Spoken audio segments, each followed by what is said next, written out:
What's a way I can overcome this fear of making content? Good question. I would always suggest, outside of saying just start, a simple challenge, right? A 7-day challenge.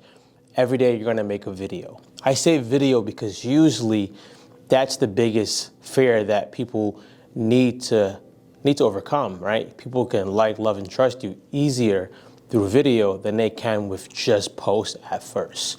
So I would do a 7-day challenge, a minute video every day. You got 7 videos.